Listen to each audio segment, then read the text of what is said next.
Morning. I'm gonna sing part of a phrase as part of a song, and I want you to finish it, okay? If you don't know it, I will be very disappointed. Okay? All right. As the world grows bigger, our minds must flower. It's great to learn because, yes! Thank you! You guys know that, right? Schoolhouse Rock? Conjunction, junction, what's your function? Putting words together with phrases and clauses. Y'all don't know that? You know that one? Okay. Yes, I'm only a bill, and I'm sitting here on Capitol Hill. All right, so every single one of those started with the little jingle, as the world grows bigger, our mind must flower. It's great to learn, cuz. Okay, let's try it again. It's great to learn, cuz. There we go. It's great to learn, cuz. All right, good. There we go. Knowledge is power, right? You've heard, even if you haven't heard the phrase before, you've heard that, right? Knowledge is power. Is that new to anybody? Okay, cool. So, I have been tasked with preaching 1,000,000 verses this morning. I counted them. There's 1,000,000. Okay, I'm exaggerating, but there's a lot. Okay, so I'm going to kind of condense the rest of chapter 11 with just a few verses. Chapter 11, verses 21 through 27 through 35, I think is what it's supposed to be. I have it marked in here. So gonna kind of summarize that, and then we're going to do 12, okay? So just so you know what's going on. And same thing, I feel like I have to say it every time in case anybody wasn't here before, or even if you were and you forgot. There's like a lot, okay? There's a lot. There's a whole lot. And this is my first time preaching in Daniel, not today, but this series is my first time preaching in Daniel, and every time I crack it open, I look at it, and I really have to pray, what do you want me to say? Which direction do you want me to go? Because there's so many different directions to go, okay? Because it's just so much. So, in prayer, felt the Spirit telling me to share what I'm going to share with you guys this morning. Obviously, otherwise I wouldn't be sharing it. But this is a direction that I feel like the Spirit wants us to go this morning, okay? So, we're going to go to Daniel chapter 11. We're going to look at the first part of that phrase. Because, thank you, baby. I heard you. Thank you. All right. Let's try it again, though, because that was pretty weak sauce, okay? That was not powerful. That was pretty ignorant, all right? If knowledge is power, then that was not. You guys see what I did? Okay, anyway. Here we go, cuz. Good job. All right, so we're going to look at chapter 11, verses 27 is where I'm going to start. We're going to look at the power side of it, because chapter 11, there's just a lot of people throwing their power all around. Verse 27 says, "And as for the two kings, their hearts shall be bent on doing evil. They shall speak lies at the same table, but to no avail. For the end is yet to be at the time appointed. And he shall return to his land with great wealth, but his heart shall be set against the holy covenant, and he shall work his will and return to his own land. And at the time appointed, he shall return and come into the south, but it shall not be the same. Shall not be this time as it was before, for ships of Kittim shall be against him. And he shall be afraid and withdraw, and shall turn back and be enraged and take action against the holy covenant. He shall turn back and pay attention to those who forsake the holy covenant.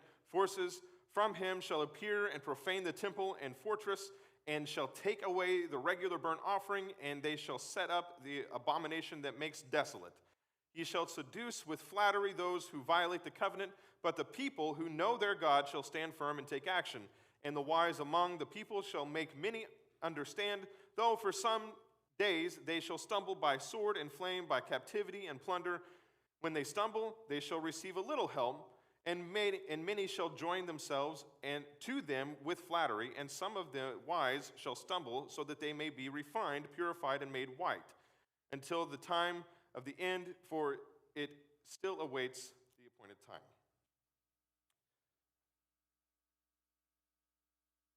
What? Right? So if you read this vision that Daniel had starting in verse 10, okay, and it ends in verse 12, starting in chapter 10 and it ends in chapter 12. Right here, especially in chapter 11, there's just wars, conflicts, right? Kings versus kings. And you're like, I started off like the two kings, and you're probably thinking, what two kings? Daniel doesn't know. Like, it's just like, and then this king, the king of the south, and then the king of the north. But it won't be like the last time, because if you read before, the last time the king of the north, when he came to the south, there's just all this conflict, okay? And what do we see that? We see, when you boil it down, we just see a bunch of kings, flexing their muscles, right? That's what we see. An exertion of power. You ever want anything so bad that you forcefully took it? Am I the only one? So you guys remember PlayStation? PlayStation, like that was revolutionary right there. That was a big deal because you didn't have a cartridge, you had a disc, and it was better graphics, and it was crazy. Okay, I did not have a PlayStation. My parents would not give me one. My best buddy Daniel, he did have a PlayStation. And there were all kinds of games that we could play, but our favorite game was Spyro. Yeah, got some Spyro lovers in here. There we go. Anybody not know what Spyro is?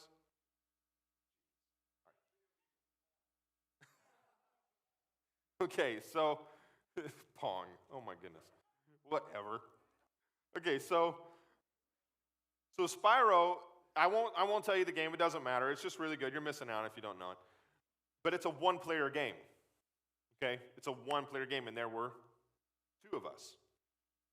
And so here's what we did. We had an agreement. One person would sit down and play. You had 3 lives, and you would play until all 3 of those lives were gone. Really, you had 4, because whenever the third one went away, you still had another round. But when it was totally game over, then the other person would play. So it's Daniel's turn, and he's sitting on the end of his bunk bed, and he's playing Spyro, and he's having a really good time, and I'm watching him. I'm having a good time watching him, exactly what my kids are doing right now. One of them is playing video games. The other one is watching them play video games. The thing, okay? So it's generational, I guess. Okay, so I'm sitting there, I'm watching my best friend Daniel playing Spyro, loving it, and all of a sudden, duty calls. I'm like, hey, I gotta go to the bathroom. But I could see that you only got like 1 life left. So if you die and I get back, like you can start another game, but then as soon as I get back, you better give it to me and restart it from the beginning with all of my lives so that I can get my turn. He says, okay. I go to the bathroom, come back, he's got full lives, and I'm like, oh, okay, my turn. He's like, nope, you lost your turn. Here's what really made me mad is we had an agreement before that happened. Like, first of all, like I had to even say that was the agreement. That's just common sense. But I know my buddy Daniel.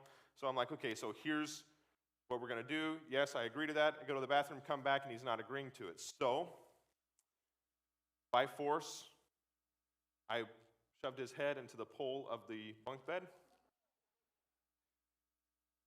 to which he fell back on the bed crying. He dropped the controller. I picked it up. I sat down, and I started playing. Pretty heartless, okay? But I wanted to play. I wanted that, all right? I wanted it, and so I took it. We see the kings here doing the same thing. My kids are not paying attention. That's good. Any other kids in the room, that was bad. What Kingston did was really bad. Don't ever do that. So I still feel bad about it to this day, honestly, because Daniel's like, you bullied me a lot. And I was like, you know what, I did. I'm really sorry. So these kings, they have power. They have kingdoms. They have established reigns, okay? And they're not happy with that. They want more. And these kings, they're people, Antiochus Epiphanes is and then the other guy, help me out. Thank you. It looks really weird. I want to say like Ptolemy, but that's like salami, and that's not it. That's what it looks like on paper to me. So anyway, so there's different kings. They're real kings. It's yet to happen, okay? So he's having this vision, but he's seeing these conflicts take place. Seeing this power struggle, right? And we know from watching like Lord of the Rings and other really cool, really awesome, like I don't know if you watch like war documentaries or anything like that. Like there's some really cool strategies out there. Like the side that has the home field advantage. Why is that an advantage? Because of the knowledge that they have of their home turf, right? The commander that is more aware of how like like as a weather forecaster. Like we've seen really great generals win because they were able to predict the weather and then use it to their advantage, right? We have other kings that have commanders who are just really knowledgeable on how to fight, and so they're able to train their troops better. And so that knowledge is, say with me, because there we go. Like, so we see it. Like, we see it in the wars. We see it in the conflicts. We see the struggles. But we see that knowledge has power in the midst of the struggles. Right? But then we have Daniel. Good old buddy Daniel. And the vision continues. And I highly recommend that you just read it on your own time. But we're going to start in chapter 12, verse 1. So the whole vision of like the wars and the conflicts, that part of the vision kind of comes to the end. And it says, at that time shall arise Michael, the great prince, who has charge of your people, and there shall be a time of trouble such as never has been seen since there was a nation till that time. That's pretty intense. But at that time your people shall be delivered, everyone whose name shall be found written in the book, and many of those who sleep in the dust of the earth shall awake, some to everlasting life, and some to shame and everlasting contempt.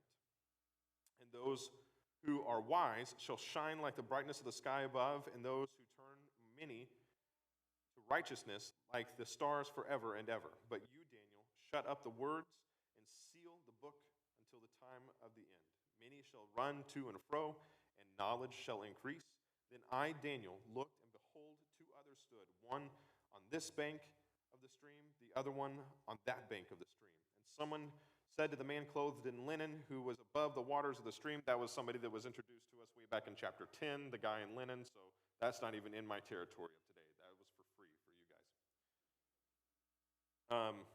Now I lost my place. Who was above the waters of the stream, he raised his right hand and his left hand toward heaven and swore by him who lives forever that it would be for a time, times, and half a time, and that when the shattering of the people, of the holy people, comes to an end, the shattering of the power of the holy people comes to an end, all these things would be finished. I heard, but I did not understand.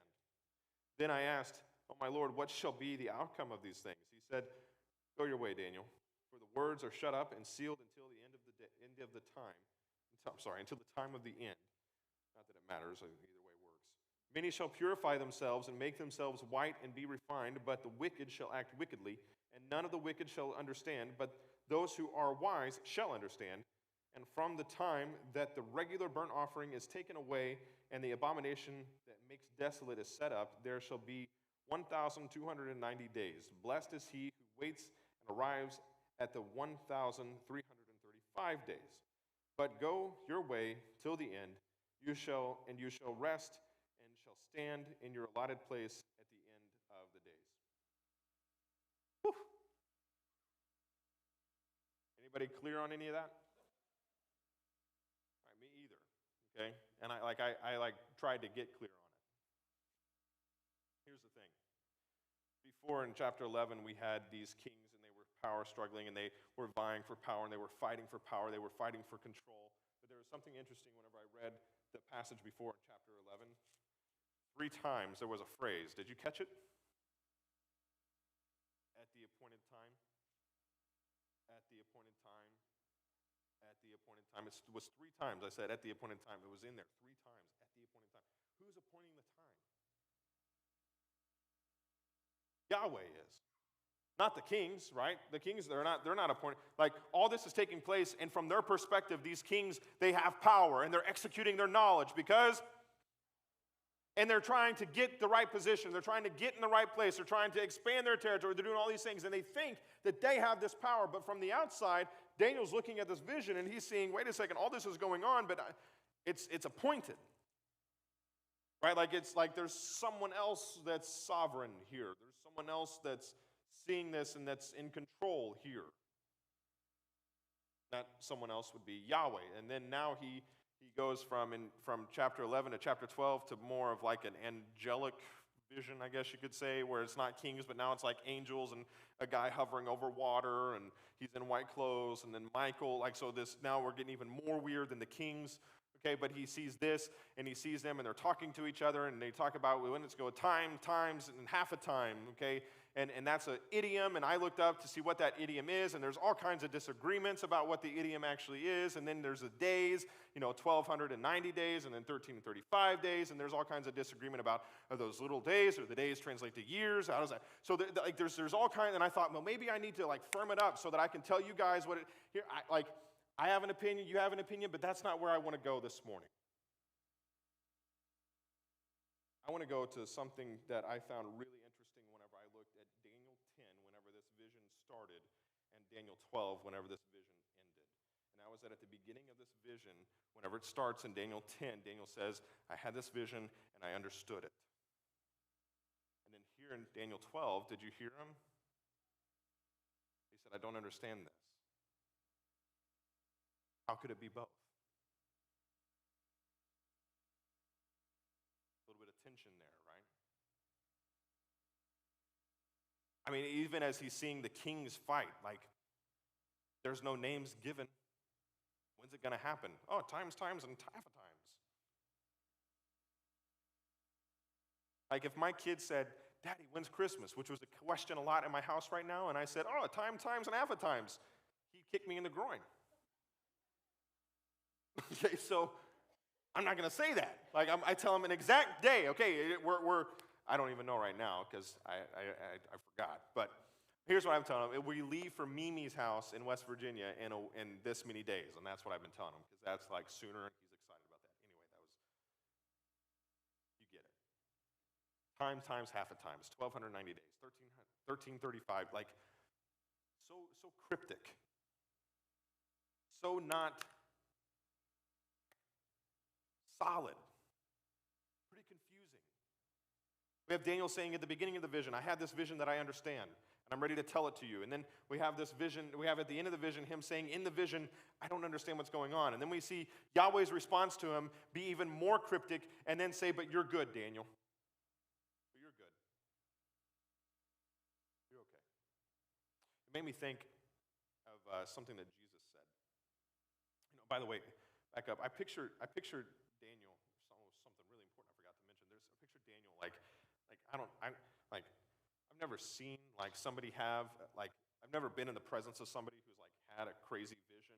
I don't know, some people don't even believe that it happens nowadays, but I just picture Daniel's friends being there with him, even though they probably weren't. I just picture it because it's fun for me. And they're watching Daniel like this, and he's just staring off into space. And then he comes to, and then they're whoa, do you have another vision? He's like, yeah. And then they oh, well, what was it? And he's like, I don't know. I don't know where to begin. I don't really know what to share. Here's the thing. Here's what I think probably baffled Daniel the most. Are you ready for this? Because this is super important. I don't think it was the kings and well, when's it going to happen? And the times, half a times, the 1,290, 1,330. I don't think that's what baffled him the most. That's what baffles us. Maybe it baffled him. Probably it baffled him. But I think what really got him saying, I don't get it, is whenever resurrection was mentioned. Because this is the only text in the Old Testament that is undisputed. Even critics have to look at this text and say, yes, this is about bodily resurrection. You have Ezekiel and the dry bones and then become flesh. Well, a lot of people believe that the dry bones becoming flesh is actually symbolic of Israel coming out of captivity, which it is. And then, some people say, well, it goes further because it's also foreshadowing bodily resurrection, right? But it's yeah, no, that's just an analogy. But here we have Yahweh saying twice at the beginning of chapter 12 and at the end of chapter 12. He says it generally that some will rise from the graves, and then he says it to Daniel, you will rise. So it's undisputed. So I imagine that probably is what has Daniel the most wow, this is different. This is crazy. This is new. This is weird.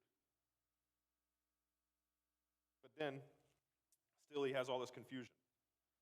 I think of the man in Mark whenever Jesus comes down from the Mount Transfiguration, and he sees the man with his son who's possessed by a demon, and he's been trying to get this demon out of his son since his son has been born. born, and then now he has Jesus come, and he says, if you can help me, and Jesus says, if I can help you. Guys remember whenever Tim preached on this, like a long time ago, and he said, if you can help, if I can help him. And then the man said, I believe, help my unbelief.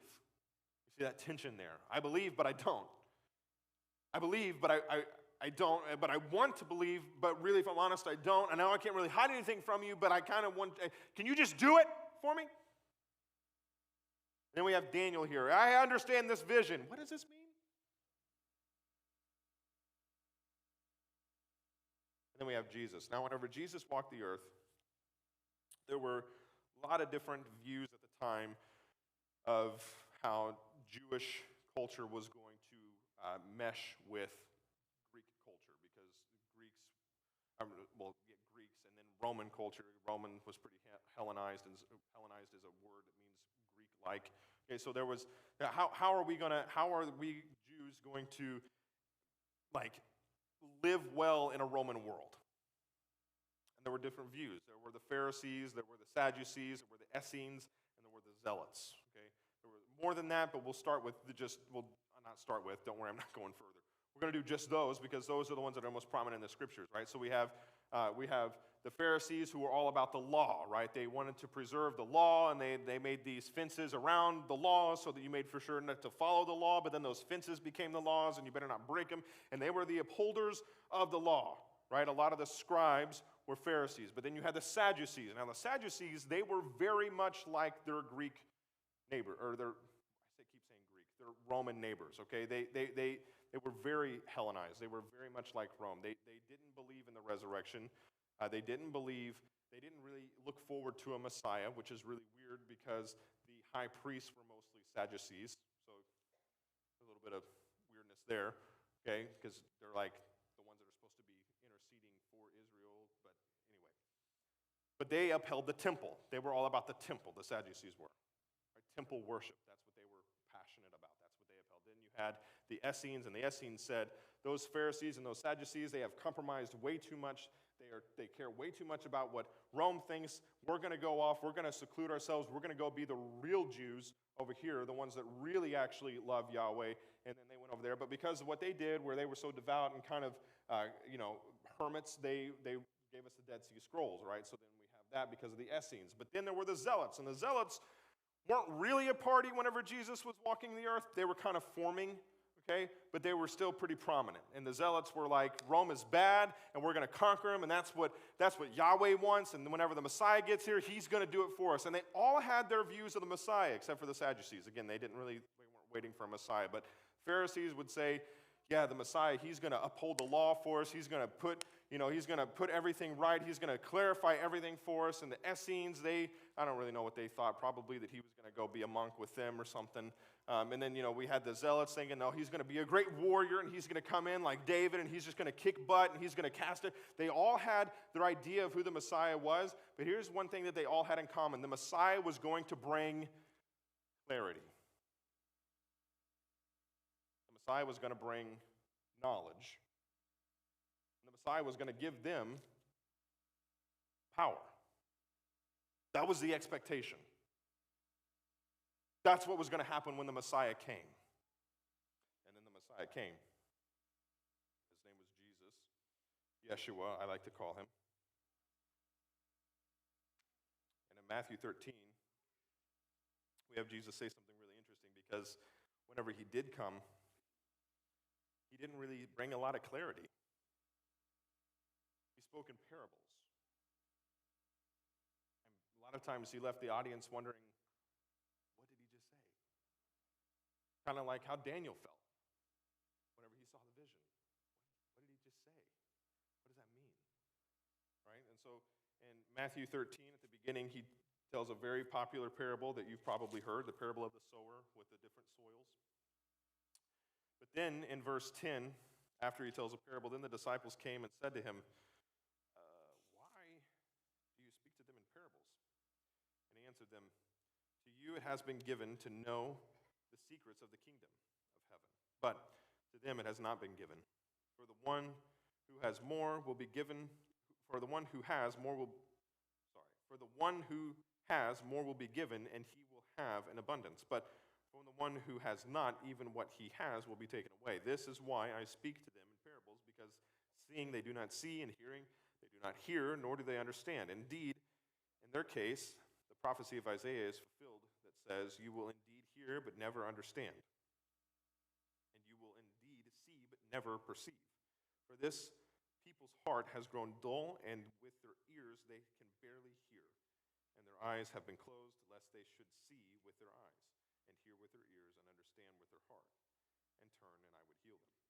But blessed are you, and your eyes, for they see, and your ears, for they hear. For truly I say to you, many prophets and righteous people longed for what you see, and did not see it, and to hear what you hear, and did not hear it.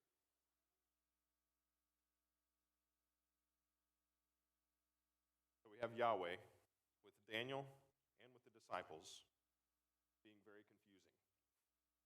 And then we have Daniel and the disciples coming to Yahweh and saying, hey, can you give us some clarity? And then we have Yahweh with Daniel and the disciples saying more cryptic things. And then we have an assurance, though, with both Daniel and the disciples. But you're good. You're okay. You're okay in the midst of the confusion. You're okay in the midst of the not knowing. You're okay. Here's the thing. God is mysterious. And I know that's probably not a news flash because God works in, right, you know it. Good. But you don't know knowledge is power? Come on. All right. But God works in mysterious ways. God is mysterious. But all of those people that, all the Jews that were walking the earth whenever Yeshua came and walked the earth, they had in their minds what the Messiah was going to be like, and they had this framework. They wanted Jesus to fit in that framework. And in fact, whenever he didn't fit in that framework, that's why they killed him. Because he didn't fit. They had this nice box, and Jesus was supposed to go in the box. And when Jesus said, I'm not getting in your box, they said, then we'll put you on a cross. So then, I wonder how often we are tempted to do the same thing. Where we have this framework, we have this idea, and we say, well, God needs to fit in this for me. Because here's a phrase that I hardly ever hear Christians say whenever you ask any Christian about theology. Try this. Try walking up to a Christian, nobody in this room, because you're all here, you're hearing me. Go to a Christian that's not here and say, hey, I got a question for you. And then ask them like literally any hard question. And they'll try to give you an answer. But one thing that they probably will not say is, I don't know. Probably not going to hear them say that. Because if we say we don't know, well, then do we really believe? And we have to believe, because if we don't believe, so we have to figure out some way to communicate that we know. We have to make for sure that they know that we know an answer. We have an answer. And I grew up, I took my master's in apologetics because I wanted to have every answer for every question that was ever asked me about my faith. And then whenever I came out of my apologetics course, out of that master's program, I knew that I didn't know anything. He is good and he loves me and he loves you and he wants me to love you. That's all I got. That's it.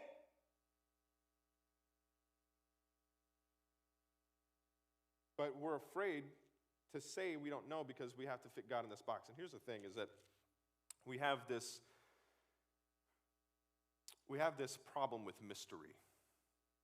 Because we think that mystery equates to not knowing. Right? Well, if something is mysterious, then I don't know it. It's not true. Everyone who's married in the room, think back to whenever you got married at the beginning of your marriage. Did you know your spouse? I'm not talking about know your spouse, okay? I'm talking about did you know them? You would say, well, okay, put yourself like you were then, okay? Then, if I were to come to you then and say, hey, do you know your spouse? You would say, yes, I do. But now, looking back, you would say, no, I didn't. There was a lot to learn, right? Not only was there a lot to learn, but there was a lot of growing. As two people grow, there's more to learn about them, right? And I don't know about you guys, but there were some things that my hard heart would not help me. I was hindered from seeing my wife's heart. I was hindered from seeing who she was because of who I was. And once that was broken down and once the Spirit did a work in me, I was able to see her better. Not because anything about her had changed, but because I was able to see her better. And then she's continued to grow. And so there are more things to learn. And I'm continuing to grow. So there's more things I can see. And you know what I have to accept now? Is that my wife is pretty mysterious. There's a lot about her that I don't know. There's a lot that I do, but there's a lot that I don't. And then I think about her in the future and the trajectory that she's on and how great of a woman she's going to be. And it's like, there's just so much that I don't know yet. And I have to embrace that. I have to embrace that mystery. And I think all of us in our relationships probably have embraced that mystery, but then we don't really put that onto God. It's like, well, no, we can't do that with God. We got to know him. But here's what's really cool, okay? Now, I say cool. The reason why we use that word, know, whenever we're talking about, we got young ears in the room, but you know. The reason why we use that word, the word know in Scripture, is because even whenever a couple comes together, you got even examples in the Old Testament where they didn't know each other, but then they knew each other. They had the sexual union, and they knew each other. There's intimacy there. There's oneness there. So I want us to think about, whenever we think about God, not to think about knowing, okay, here's how he works, and here's what he does, and here's everything about the Bible, and here, let me break this down for you, and not like that, but think more relationally. Because here's the thing, what Daniel had was a relationship with Yahweh. What the disciples had was a relationship with Yahweh. The disciples were idiots, okay? Daniel's pretty blameless. The disciples were idiots. It wasn't their knowledge, either one of them. And it wasn't their power, either one of them. It was a relationship with Yahweh. It was a relationship with him. So we're gonna have a couple minutes of silence. 5 minutes, not a couple. That's a little misleading because a couple means two. We're going to have 5 minutes of silence. So what does a few mean to you guys? 3 to me, right? Okay, several? I got 7, but we get into arguments. Okay, that's something I don't know yet about my wife, okay, because we have some disagreements there. But anyway, we're going to have exactly 5 minutes of silence. And in that 5 minutes of silence, here's what I want you to do. I want you to be real honest with yourself about what you know and what you don't know about Yahweh. And don't be afraid of what you don't know. Because here's the thing.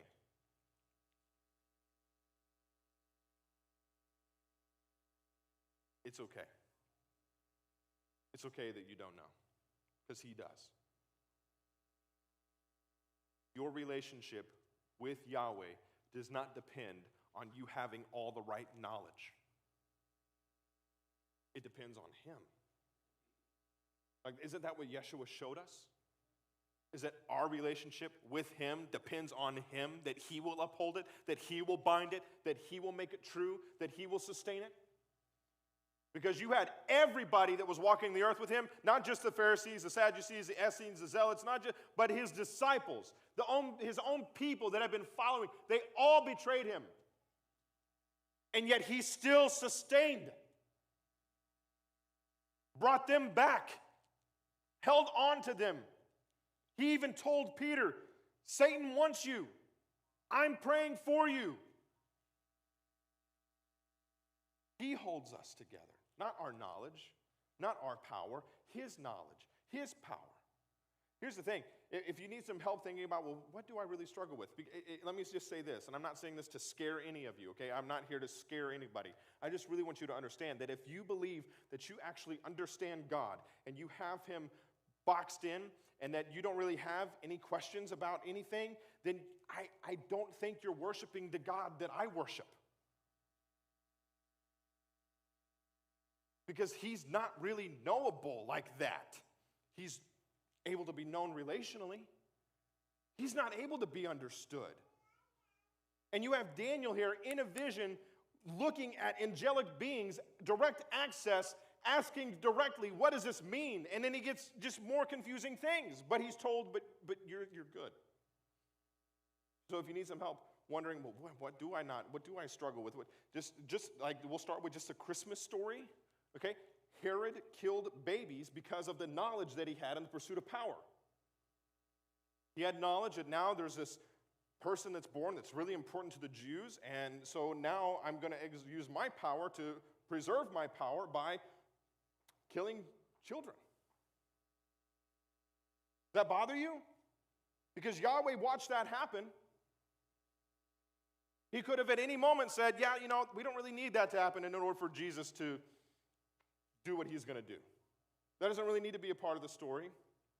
And it's real easy whenever we have examples of the children there. We have examples of the children in the Promised Land whenever the Israelites came into the Promised Land. It's easy to say, well, yeah, but nobody's really innocent, right? Nobody's really innocent. The children, they had iniquity. And so it's really easy to kind of explain it like up here in our heads. But then whenever somebody that you know loses a child, do you say to them, oh, well, nobody's really innocent? Of course not. Of course not. These were real people. These are real lives.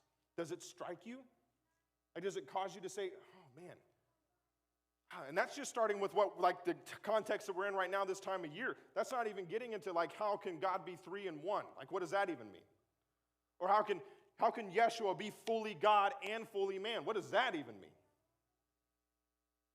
That's not even getting into all that. So, again, if you think you have them boxed in, you can have your opinions. And here's the thing, I'm not saying that there's no place for theology.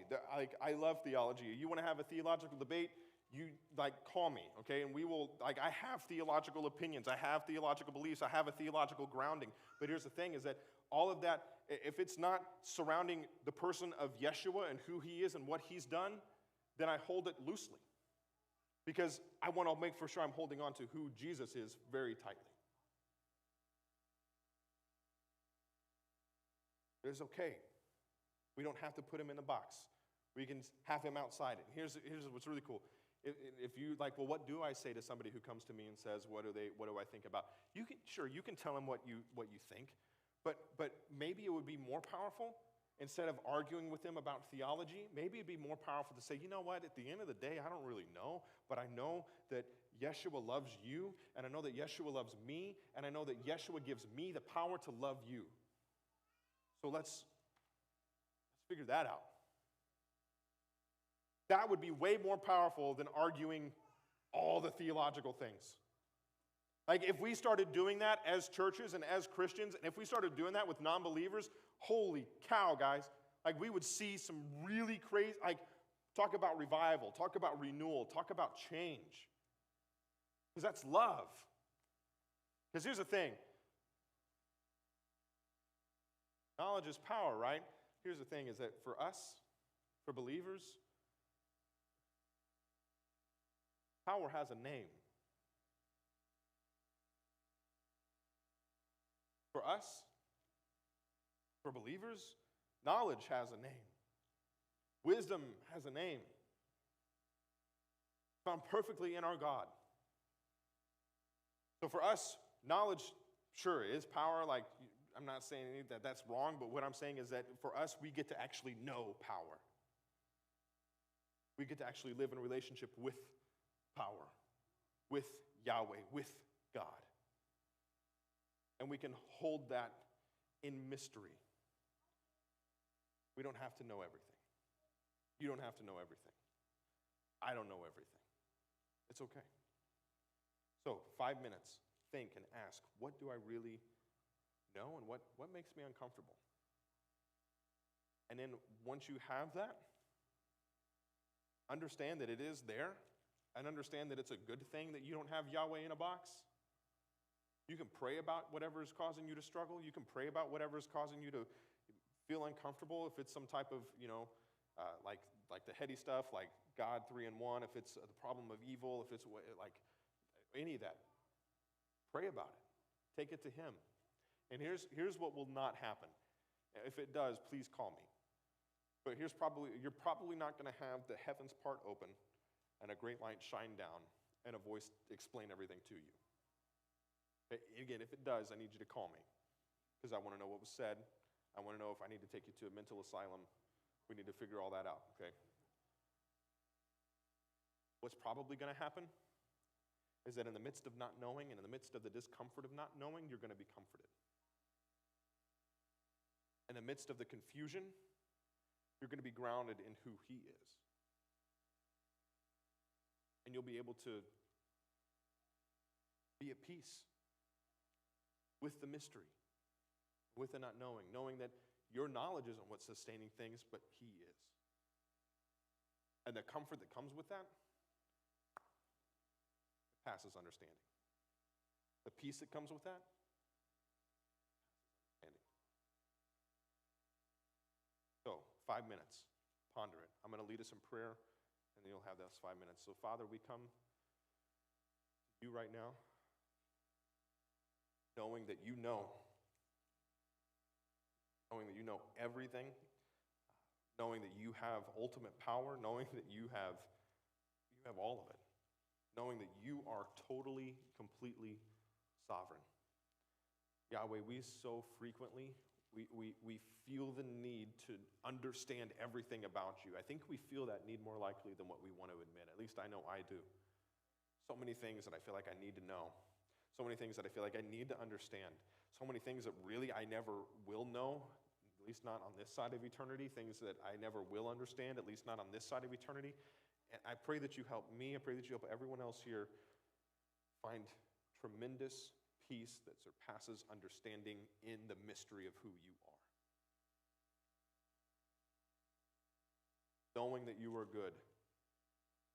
Not knowing because we can explain it and because we can point to Bible verses about it, not because we have this something that our Sunday school teacher told us whenever we were a kid, because, God is good all the time and all the time God is good. Not because of that, but because we have actually experienced your goodness and because we are living in your goodness. May it be because of that we know that you are good. May we know that you love us, not just because we are experiencing your love, but because we are experiencing a transformation within us that is giving us the capacity to love people that we could not love on our own. Let us understand that all of this is seen perfectly in Jesus, who came and walked the earth in the flesh, Yahweh in the flesh, and who showed us ultimate forgiveness, and who showed us ultimate love, and who showed us ultimate sacrifice. May we just cling to that. May we cling to him. And may we trust you with everything else. May we not be lazy with what we believe.